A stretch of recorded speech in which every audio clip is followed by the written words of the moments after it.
5 വിരൽ. ഈ എല്ലാ വിരലും ഏറ്റവും താന്നിരിക്കുന്ന വിരലാരാ? അല്ലേ? തം ഫിംഗർ.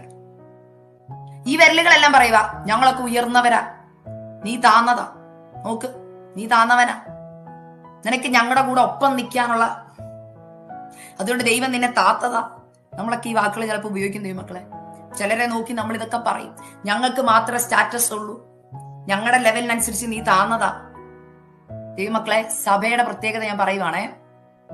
ഞാനൊരു കാര്യം ചോദിക്കട്ടെ, ഈ നിലയിലും വിലയിലും നിൽക്കുന്ന സഭയെ, വിശ്വാസികളെ, നിങ്ങൾ ഈ ലോക്കൽ അല്ലെങ്കിൽ താന്നവൻ എന്ന് പറയുന്ന ഈ വ്യക്തി ഇല്ലാതെ നിങ്ങൾക്ക് ഒരു കപ്പ് എടുക്കാൻ പറ്റുമോ?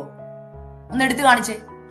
എന്റെ കയ്യിൽ ഒരു കപ്പുണ്ട്, ഞാൻ ഈ വിരൽ കൊണ്ട് എടുക്കുക, ശക്തിക്ക് എടുക്കുക. പക്ഷെ ഇതിനകത്ത് വെള്ളം നിറഞ്ഞ് കനമുള്ള എന്തെങ്കിലും എടുത്ത് കുടിക്കാൻ നോക്കി കഴിഞ്ഞാൽ വീഴും. അപ്പൊ എനിക്ക് എന്ത് വേണം? ഈ വിരലും കൂടെ വേണം. അതാണ് സപ്പോർട്ട് സിസ്റ്റം എന്ന് പറയുന്നത്. നമ്മൾ ഈ 4 പേര് കൂടി ചെയ്യാൻ പറ്റാത്തത് ഈ ഒരു ചെറിയ വ്യക്തി ഒന്ന് താങ്ങിക്കൊടുത്താൽ എല്ലാം ചെയ്യാൻ പറ്റും. ഈ ഒരാഴ്ച ഇന്നത്തെ മീറ്റിംഗ് കഴിഞ്ഞാൽ എല്ലാവരും ഇനി തം ഫിംഗർ ഉപയോഗിക്കാതെ വീട്ടിലെ പണിയൊക്കെ ഒന്ന് ചെയ്ത് കാണിക്കണം. തുണി മടക്കണം, തം ഫിംഗർ മാറ്റി വെക്കണം കേട്ടോ. എന്നിട്ടൊന്ന് ചെയ്ത് നോക്കണം. അപ്പൊ നമ്മുടെ ജീവിതത്തിൽ നമ്മൾ ആരെങ്കിലും ഒക്കെ താത്ത് നിർത്തിട്ടുണ്ടോ ഓർത്തോണം. അവരെ ദൈവം നമ്മുടെ ജീവിതത്തിൽ തന്നിരിക്കുന്ന എന്തിനാണെന്നറിയോ? അവരെ ചില സമയത്ത് നമുക്ക് സപ്പോർട്ടീവ് സിസ്റ്റമായിട്ട് നിൽക്കാൻ പോകുന്നു. നമ്മൾ ആരെ തഴഞ്ഞു നിർത്തിയോ, നമ്മൾ ആരെ മാറ്റി നിർത്തുന്നോ, അവരെ ഒരു സമയത്ത് ദൈവം നിന്റെ ജീവിതത്തിൽ സപ്പോർട്ടീവ് സിസ്റ്റമാക്കി മാറ്റും.